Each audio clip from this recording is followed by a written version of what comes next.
with some things going away from him early and maybe got some frustration. So it's going to be important for him to stay positive, of course, and stay patient.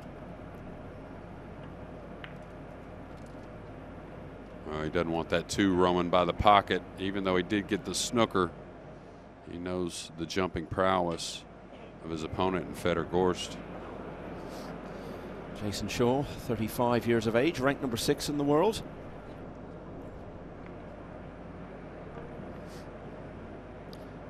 Fedor Gorst 2 places higher than that. Significantly younger though, at 23. Yeah, no, this is a difficult jump shot just because the 5 ball he's cueing near. You're hitting down on this. And something you don't do very often is jump a ball when you're already jacked up over another. So all ball fouls here. And a little favorite to pocket the 2.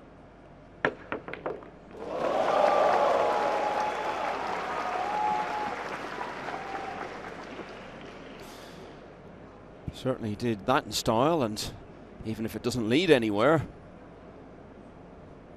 be a nice way to settle into a match and give you just that tiny little extra boost of confidence and adrenaline.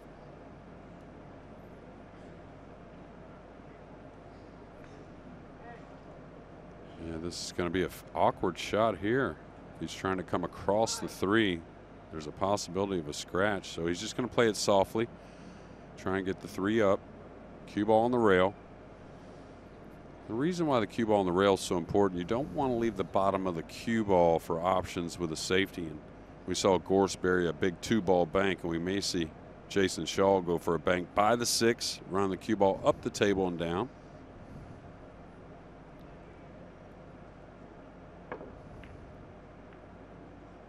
Wow, what a touch this is going to be. Did it get there? It's close. Yeah, I don't think he has, you know. Well, a little unlucky that the 3 caught the 4 so heavy and stopped right there. Thought he played a pretty nice cue ball considering.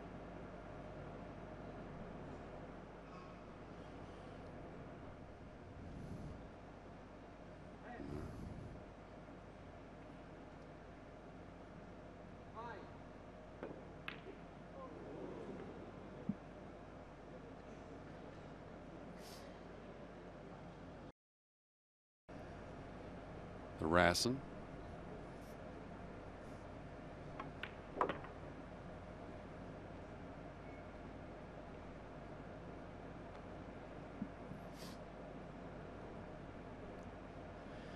So Gorst had the miss from distance. And Shaw has taken the resulting opportunity very well. I think this is a foretaste of Alexandra Palace. We know Jayson Shaw loves to get the crowd going. Doesn't matter whether it's in North London or maybe playing away from home in the United States or here in Hanoi. Gorst's closest match was against Ko Po Cheng in the last 64. It was 8-7 down, won the next 3 to go through. Yeah, doesn't mind overcutting this, doesn't want to catch it thick. And that's what the shot I was talking about. Wow. Ball in hand. Please start the clock. What is going on here, man? People love to talk in all sorts of sports now about getting the crowd involved, and very often what that actually means is doing things to distract them from the action, which I don't think gets them involved at all. Here this week in Vietnam, we've seen what being involved really means, and you can hear it there with all the oohs and the ahs. It's only the second rack, and they're already so engrossed in this contest. Today, he was a 10-4 winner against Jan van Lierop. Had a little bit of a scare there. He was 7-0 up, and Lierop made a bit of a charge before Shaw got it done at 10-4. Seen some amazing recoveries this week. Anton Raga from 8-1 down to beat Billy Thorpe. Alban Ocean recovering from 7-2 behind against Shane Van Boning last night. There wasn't to be any turnaround in that one. That's why Shaw was here, but he didn't want the cue ball to be there. Yeah, I'm really surprised he didn't just lay up on the short side of the 8. Talk about it all the time. No reason to go past position, just to get a little better. Extension And now a goal. very awkward shot, and good thing he's left-handed. This could be really treacherous for a righty. If he tries to go up and down, this is a very missable ball. I'd try to go into the 9. Get a little bump on the 9 here. Yeah, like that.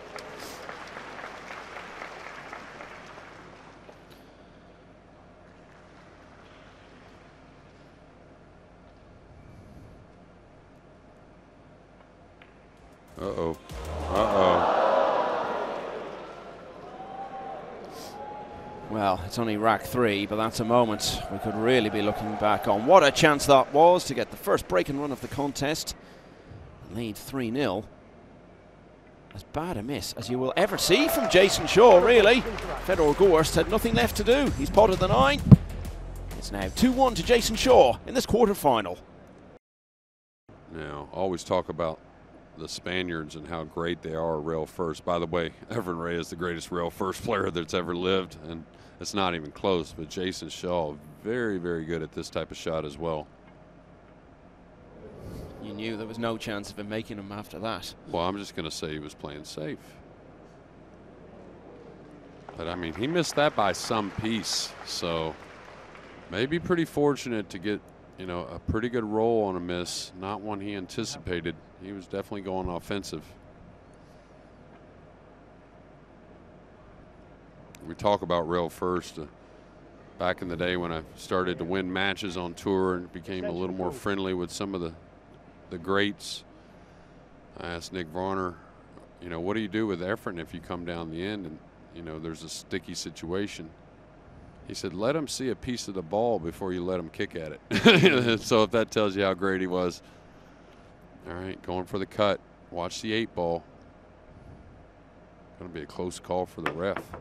Wow, what a hit. What a hit. Wow.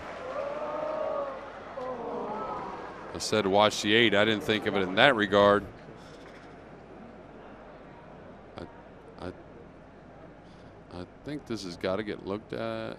Ooh. Very, very close. We had that kick shot combination earlier from Ko Ping Chung that, in terms of the spectacular, had to be described as perhaps the shot of the tournament. That was very nearly, in another sense, the best shot. I think we're going to try and get a replay.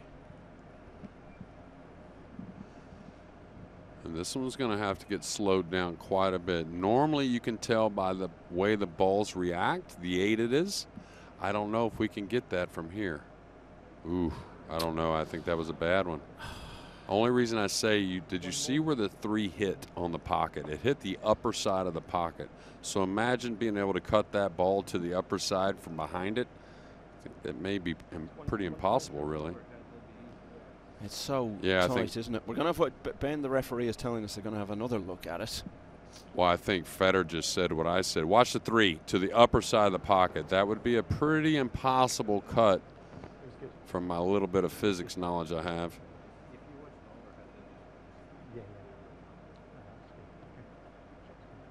Well, yeah, well, you see that in a football match. One of the players, be unlikely to anyway. It seemed to me, maybe you saw it differently, but Gorst seemed to be suggesting maybe it had been a foul, and Ben was assuring him it hadn't. Yeah, well, it's up to the referee, and it was a close one. Yeah.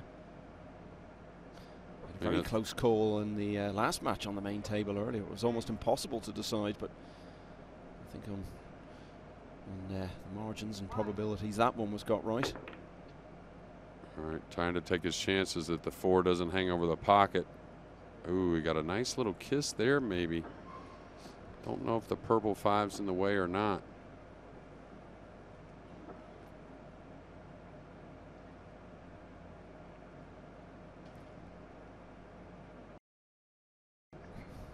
A few racks ago, before that remarkable miss on the 9, he is going to get there belatedly if he can polish off these few. Yeah, and that was better on the bottom of the ball there. And all those shots make a difference. Reason being, and not only something physical that may cost you, but mentally to get through this match. Jayson Shaw leads once again at 3 racks to 2. Now, if it's any kind of close, you know, that make a difference on what you might shoot at and what you might not.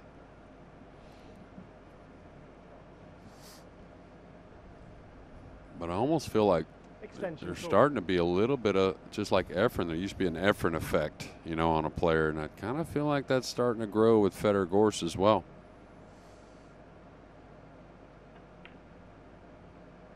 And he caught the purple. He's going to get, I think, a little bit of a roll. No, he's going to get a shot. Explain what you mean by that, the Fedor effect. Well, you know, you just feel like you have to have hardly any mistakes. And then you also have to have some racks where you don't let him out of the chair just because he kicks at the ball so well, he jumps at the ball so well.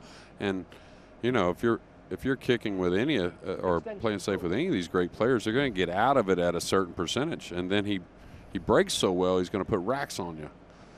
So I think, you know, Filler had that effect for a little while. SVB, of course, for like 10 years. It takes a strong mind to leave your opponent, you know, kind of out of it.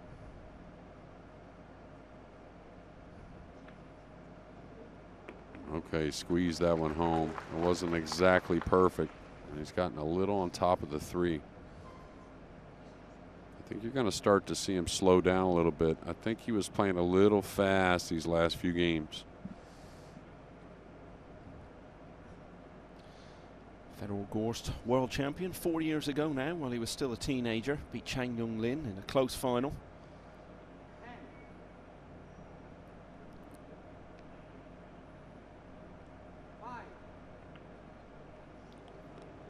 And I don't know, Michael, maybe because I'm kind of knee deep in it, but I definitely feel there's a little more to this match now that was transpired this last week here in Hanoi.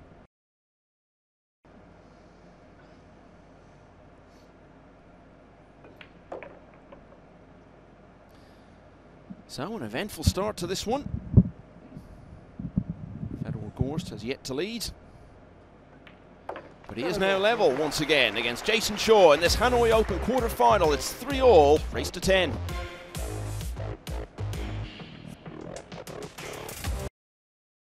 But it's there. If he does anything else, he may catch a double kiss. Okay, this is a great shot. Well, this ball ran a little long. I thought he was going to hold behind the three.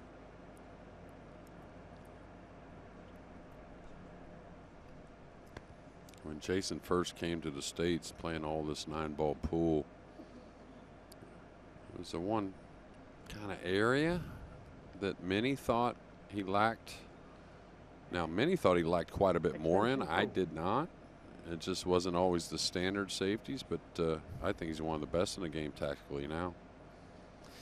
Yeah, moved to the States to play pool. Came from a snooker background originally, which is obviously so strong in the Glasgow area. Okay, easy to hit this thick on the slick table into the top cushion. Oh, he's actually overcut it. He's going to need a little roll here. Not going to get it. So big chance for Eagle Eye. Yeah, it was a miss by Gorst from distance into that same pocket. It got Shaw off to the beginnings of that 2-0 lead. No, a lefty. Does a lot of other sports right-handed. Yeah, very nicely played, as the crowd are well aware. The ripple of applause greets him landing on the 9. And then coming off both points of the side pockets. We didn't need to see that look to know how relieved he was at that. Already threw away one rack earlier, didn't want to lose that one in those circumstances. Pretty eventful first 8 racks, JJ. And it's all culminated in us being level at 4-all. Absolutely, and I think he just got down and shot that 9 without realizing it was that close to a scratch, because he hit the 9 to the pocket how he wanted, and nearly a big boo-boo from Jayson Shaw, but he's having fun with it. Oh, I was wondering when the bad unlucky scratch was coming for one of these players, and here it is in game number 9. And I was thinking about the break shot in Sanjin, actually, as I was watching this one, and Sanjin obviously playing well. But I don't think that big of an underdog in any of these matches, just because he's got to be breaking the balls really well. And when you're breaking the balls well, it just pumps you up. Yeah, and he doesn't like it. And the reason why, the slick table doesn't grip quite like the outer tables. So he's a little worried about getting past the 6, it seems. So a lot of speed coming 2 rails. This is going to end up not where he wanted.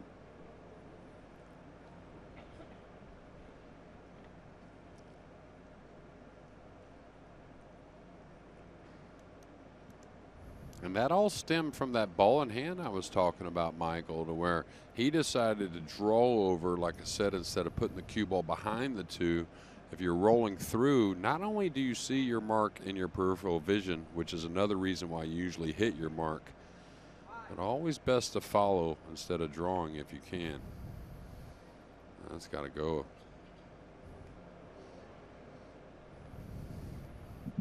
I've seen that happening a few times from both players. Safeties of that nature, they're overrunning the cue ball by quite a distance, really. I think the shot clock has affected him a little bit here in this match.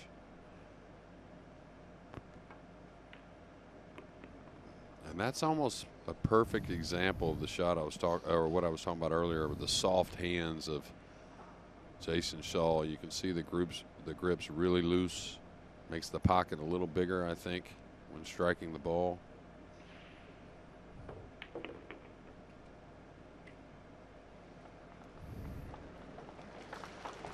Wow, that's just absolutely perfect, isn't it? Nothing can go wrong from here. So he's in the lead once again. The former US Open champion leads the former world champion. Shaw, 5-4 in front. That's going to catch a piece of the 7. He needs a friendly bump. And for just being inches away, this landed just about as awkward as it could. Position not that hard if he plays the upper left, but that's a more missable pocket. So he's going to play the upper right, come short side, I think, maybe into the 9. I don't know about that one.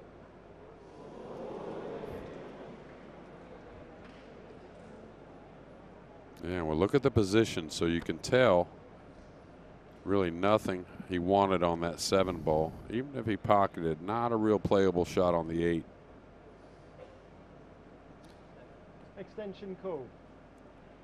So twice in this match, he's had a great chance to run out from the break and passed it up. Still hasn't done it. All right, I like easing off the left side of this. He looks like he's doing something else. Yeah, that's the right shot. This should slow down. And it's going to give him a little angle to get easily onto the 9.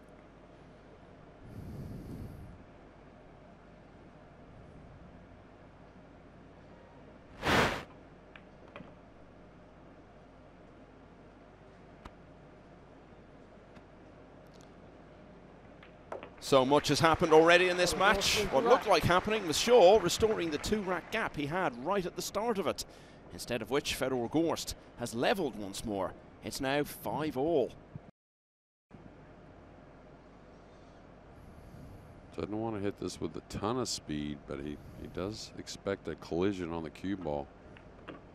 Oh, he got by it.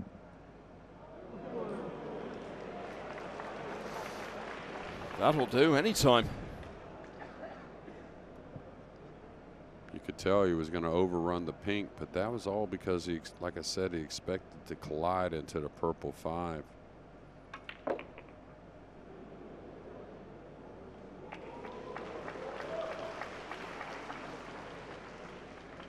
No problem with the draw stroke there.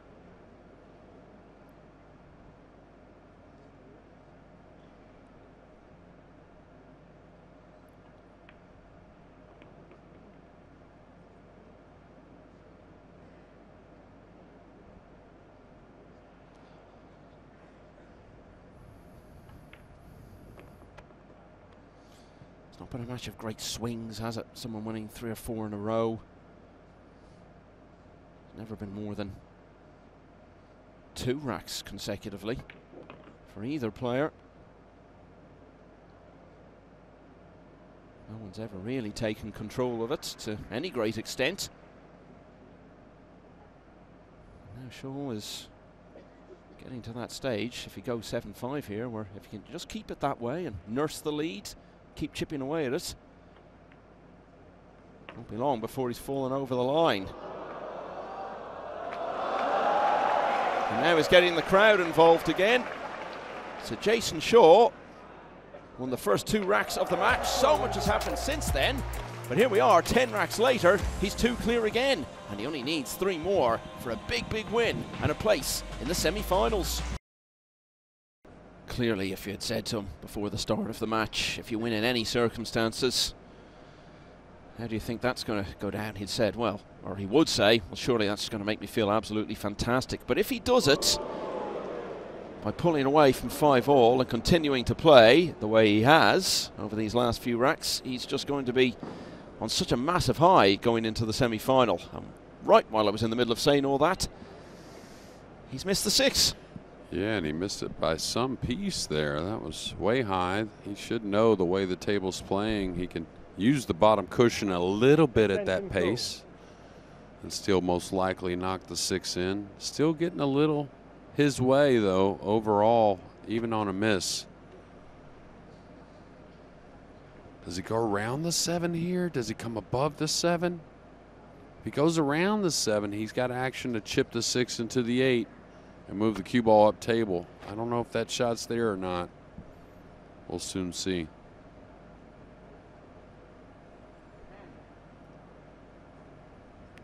He could whiff it. May not hit it at all. Yeah, I was going to say it looked a little touchy going behind it. Please start the clock. Gorst was a marginal favourite in most people's minds coming into this match, but he's cutting a sad figure now. Body language not encouraging there as he returned to his chair. So it was 5-all. It really had been close all the way. Either player streaking away towards the end of the match didn't seem like a very likely turn of events. But Shaw, having had ball in hand, has gone on to set up this 9-ball for his 4th rack in a row. And with that, he's on the hill. Jayson Shaw, 1 away from victory. He leads 9-5. But then it ended on a low note, really, when he lost that big lead to go out at this stage to Alexa Pechelge. But all the talk around this venue in Hanoi over the last few days has suggested that anyone who's been watching Jayson Shaw's matches has seen him play very nicely indeed. He's not been at his best in this, no question about that, but he's on the brink of winning it.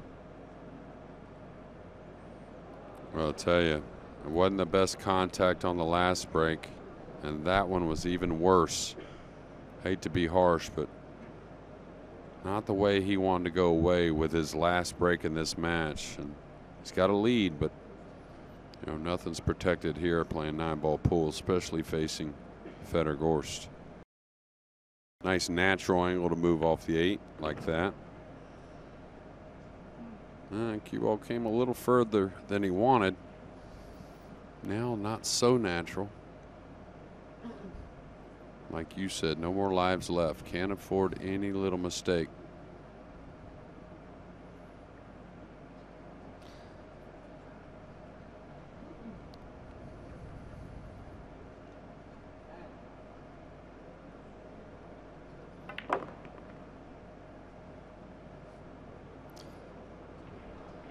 And there was the possibility of a mistake there. That could have gone wrong. In the end, he's judged it to absolute perfection. And he still has a chance. Needed 5 in a row. There's 1. Been to the later stages of so many of these big events recently. Played in some wonderful atmospheres. Remember the Saturday night against the hometown favourite Joshua Filler in Fulda at the European Open. Final of the Atlantic City. Such a great, knowledgeable crowd just a couple of weeks ago. And now here in Pool Mad Hanoi.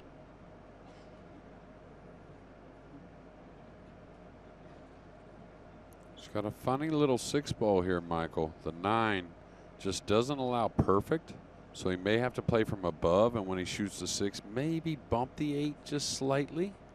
We'll see. The good thing is he's going to be close to it no matter what he plays, so accuracy should be at a premium.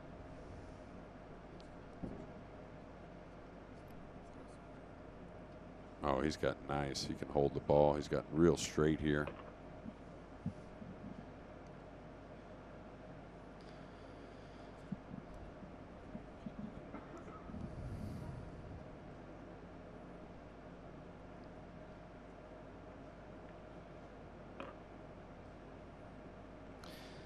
So it was Shaw's dry break which set Gorst up to win the previous rack.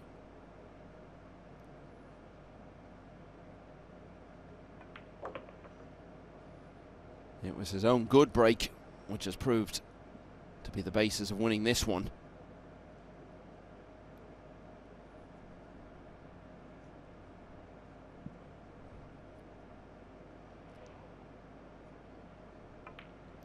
Only his second break and run of the match.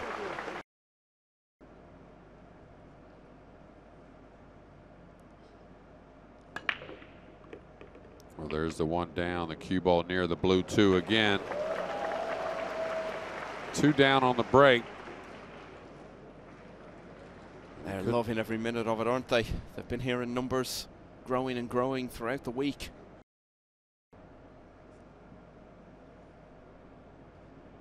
Type of shot that if you catch that left knuckle, it could hang.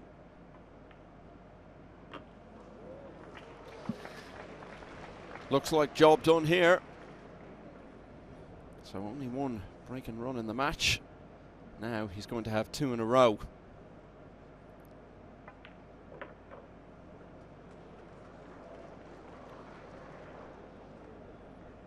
And plenty of mistakes on both sides. But just when he really needed to, Fedor Gorst has turned into a machine here. 3 in a row, he's looking very good, and all of a sudden, he's only 1 behind. If he gets him up behind the 9,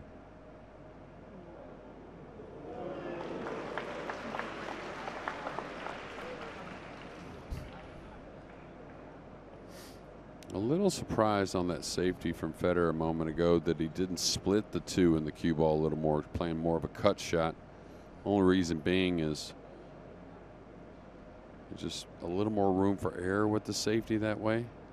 Now he wants to kick across. This shouldn't be with a ton of speed to try and keep accurate and get a snooker in return. Well, there you go, Jayson Shaw. You do have a pocketable ball in the corner. Position's not easy, but it is there. And at least he can do something about things now. The last couple of racks, he didn't get to the table at all. When you're in that situation, you're just hoping for a chance, any sort of chance. Well, this is tricky, though, Michael. The 9's a big ball that's really kind of precluding the cue ball movement. I think he's going to go, though. Yeah, this is what I was worried about. Now, does he go for the cross corner bank on the 3? Or does he play it thin, 2 rails to the top rail, bringing the cue ball all the way back down for safe? I think he's got to bank it slowly to make it.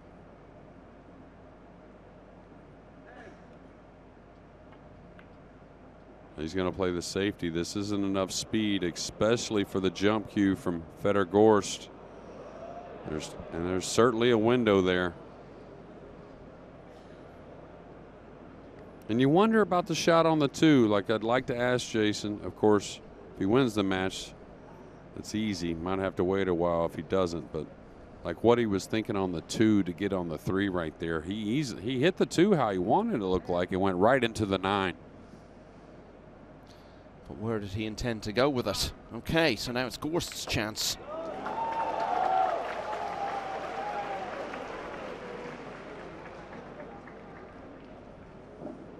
Yeah, he landed near the cushion. I don't think either player has an extension, so he's got to get on with it. Shaw has really got to keep his emotions in check now. Nothing he can do about it at the moment, but if the chance does come in either this rack or the next to get this one, he's got to be emotionally in the right state to do it.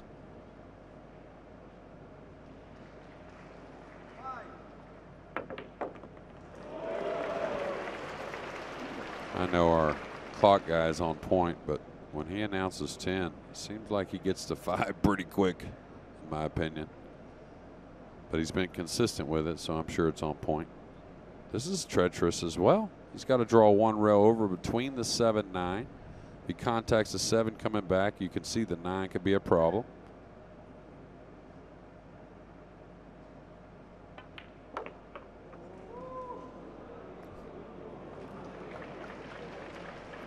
And you wouldn't say it's precision pool, but that doesn't matter at this point as long as you keep knocking them in. And when you can pot as well as he does, sometimes you can get away with less than precise.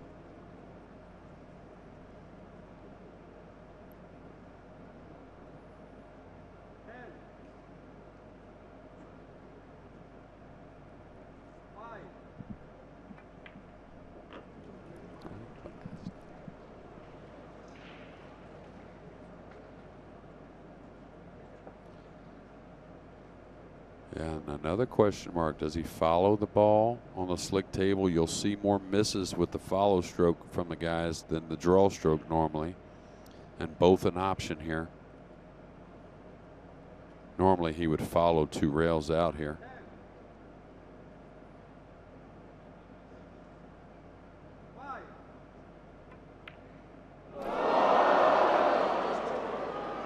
And is that the moment when Fedor Gorst's brave bid to turn this match around comes to an end? Well, it seems it really, really is, because Jayson Shaw has been offered the hand in concession.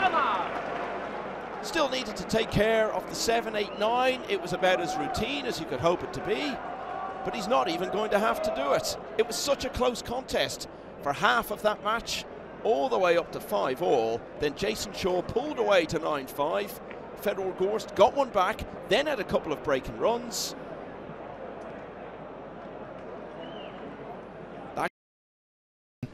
Aloysius Shap.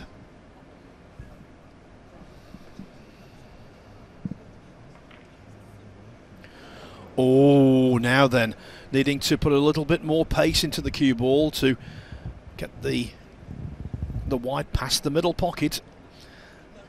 That caused the pot to hang.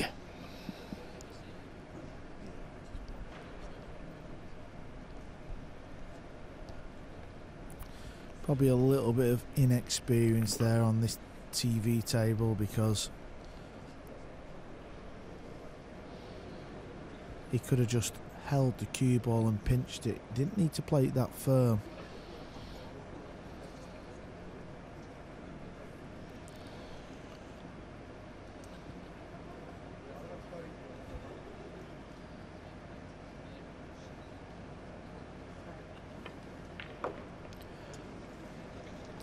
As I was walking up to the commentary position, Carl, from the other side of the arena, Ko Ping Chung was chatting away to his 2 brothers, Ko Ping Yi and Ko Ping Han, and he seemed very relaxed indeed, totally full of confidence.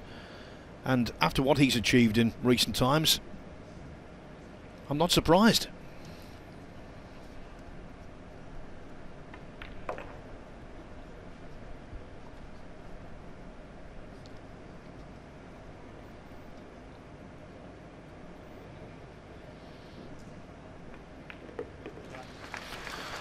It was a miss from Amoroto, and then punishment from Ko Ping Chung.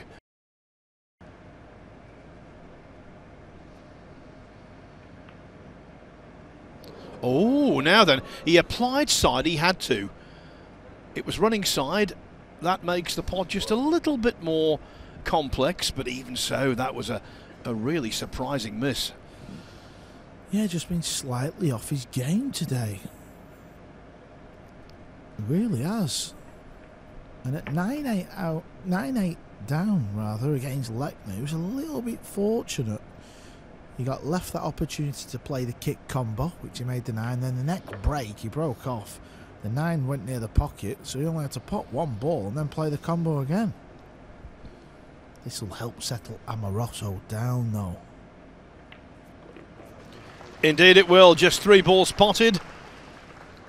But he had to pot them, unlike our previous match, when, if you're just joining us, Jayson Shaw was delighted to get over the line at 10-8. He did so because his opponent, Fedor Gorst, missed the 7, and then, looking at the table,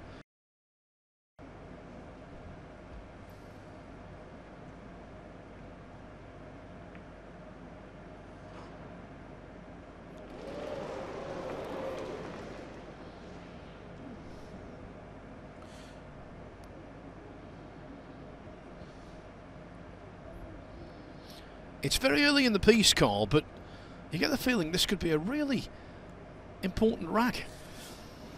Yeah, we know Ko Ping Chung has done it not that long ago. On the biggest stage of all, the US Open, but the young man from the Philippines, he's very new to all this.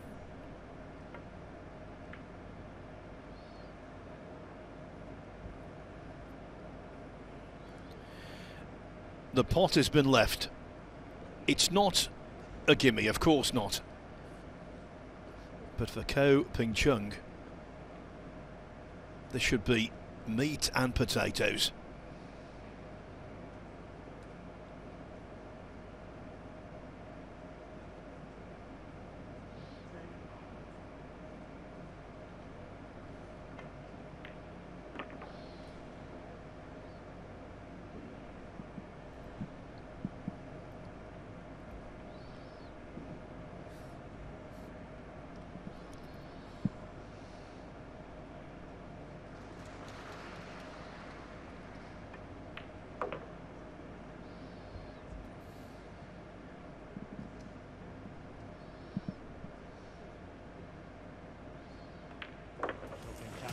So far, both of these two have been guilty of committing errors.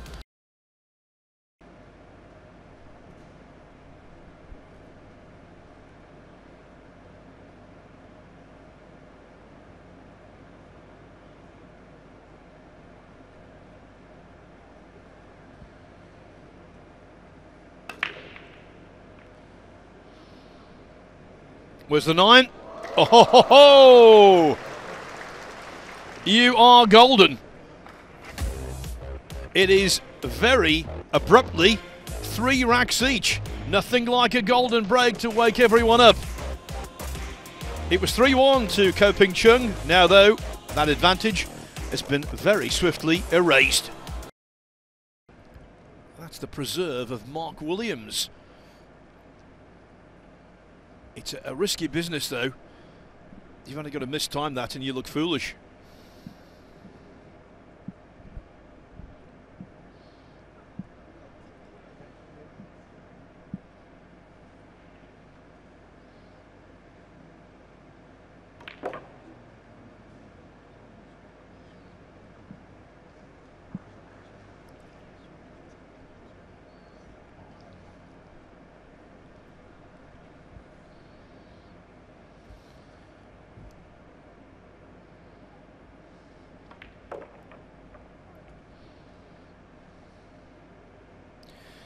When he led 3-1, I made the point that if Ko Ping Chung gets on a roll, he could demolish any opponent, including Amoroto. It's all a very different feel now, though.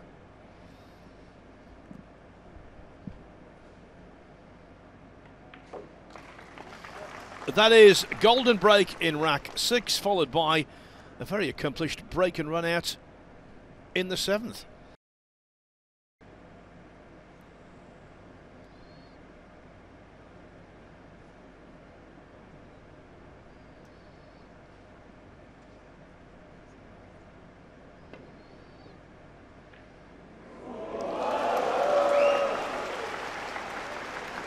The crowd loving it, but the acknowledgement, it was lucky, took the sting out of their applause.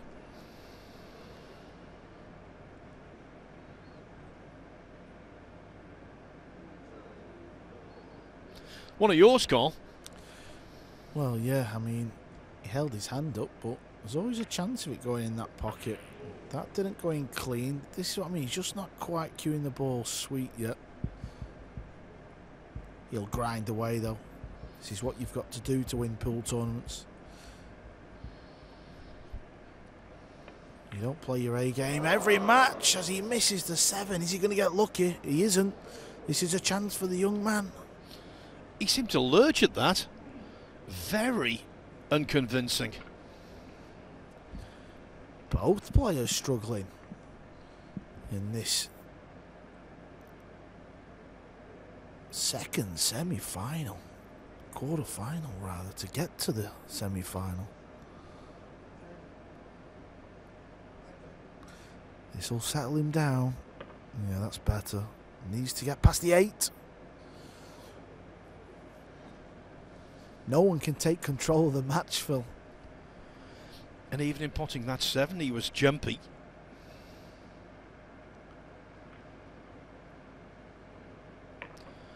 But he will not miss the 9. If he does, it would be astounding. And he stayed very still on the 8 ball.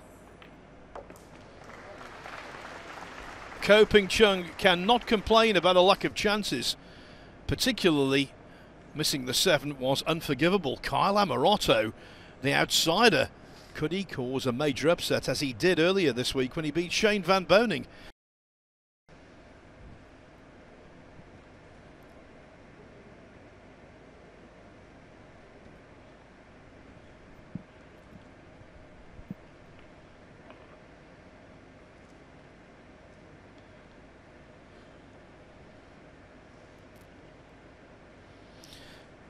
I'm going to put you on the spot in a minute, Carl. Not when a vital exchange in this rack is going on, though, between racks.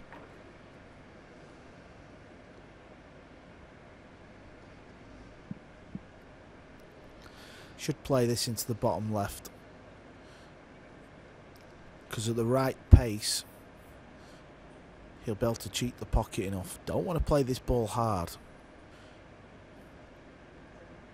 like a little soft draw shot.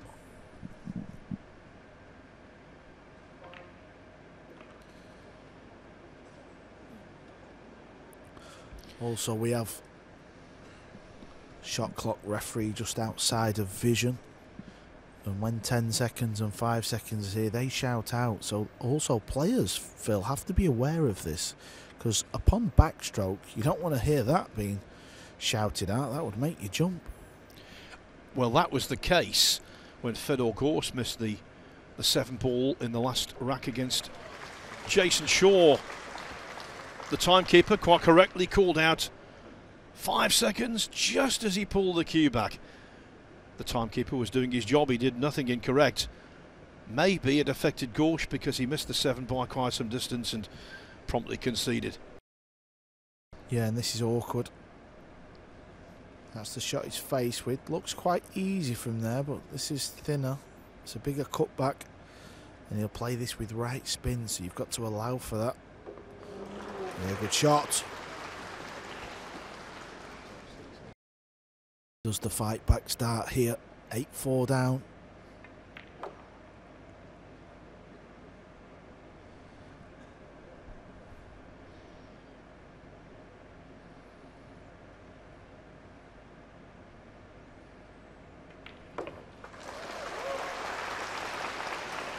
This crowd hoping for another tied finish, and they might well get one. It was 8-3 to Kyle Amoroto. Now, though, that gap is being slowly closed.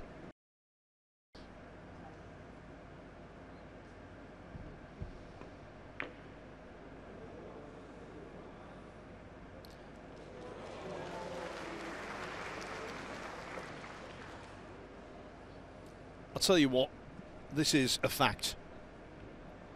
Kyle Amoroto has never felt this level, this extent of pressure. It's how he responds, and also whether the balls conspire against him.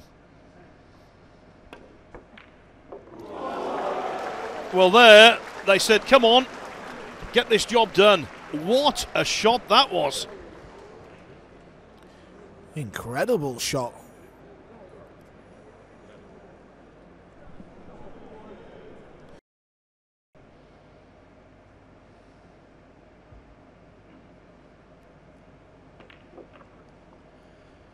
Now that wasn't the most technically brilliant shot using the bridge or the rest, depending on your preferred terminology. And that's why there's a grain of doubt about this 9-ball. The cue ball a little close to that side rail. He could wobble this.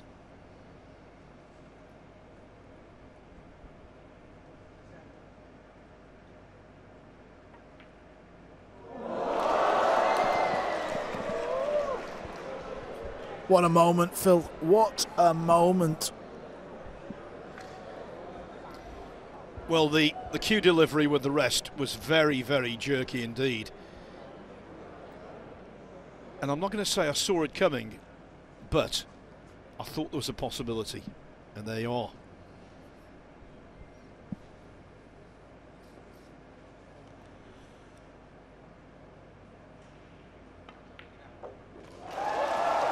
No such error from Ko Ping Chung.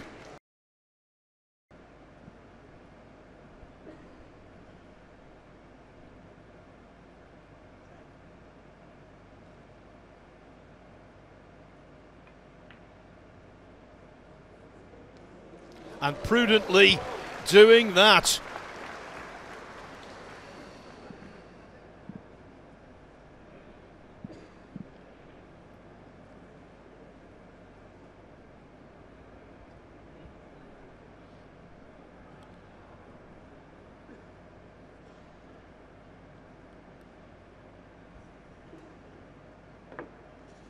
Needs contact.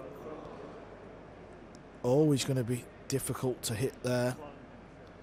Kyle was locked up in jail by the fantastic safety from Ko Ping Chung. Ball in hand to get to just one behind. Literally, Phil, about 3 minutes ago, could have been 9-5.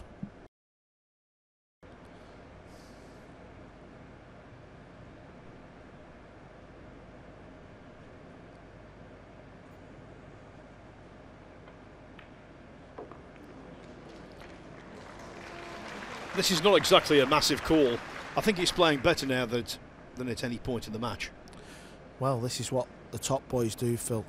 As soon as a player makes a mistake like that, they pounce, they punish, they get themselves back in the match. Even if they've not been playing great, they smell blood.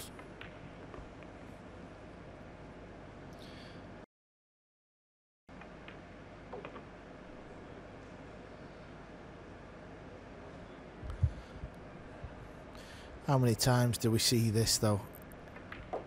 We've seen it in the first match of the night here.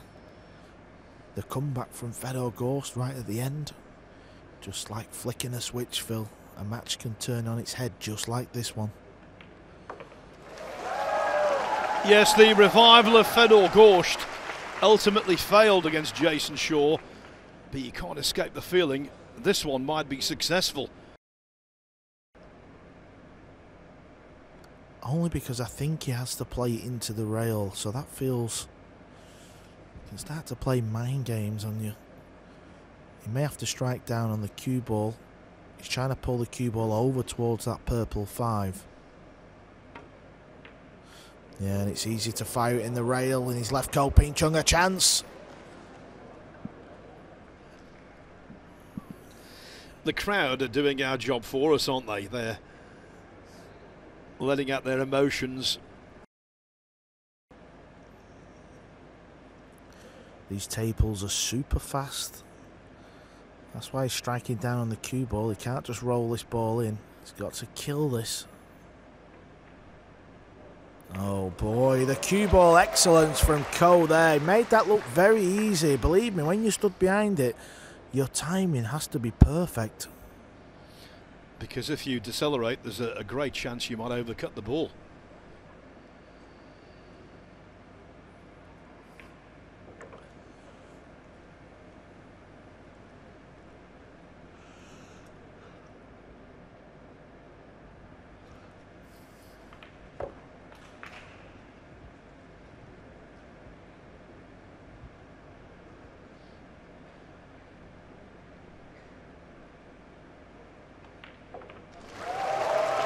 The Ko Ping Chung lead is restored. The last time he was in front, it was a while ago now. It was 3-2. Then it was 6 racks in succession from that man, Kyle Amoroto. But the rot is set in. No wonder he's shaking his head. The whole complexion of this match has changed.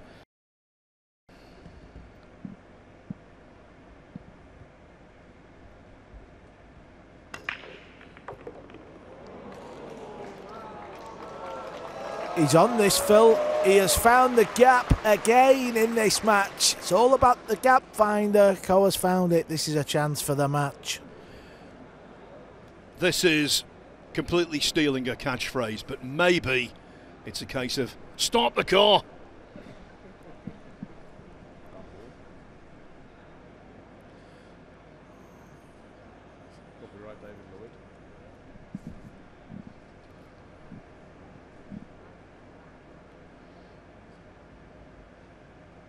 In these instances,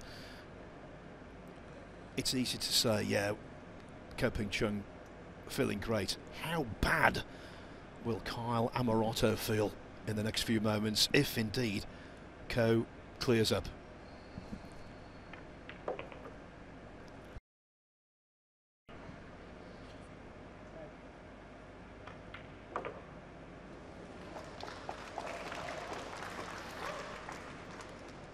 In the opposing chair,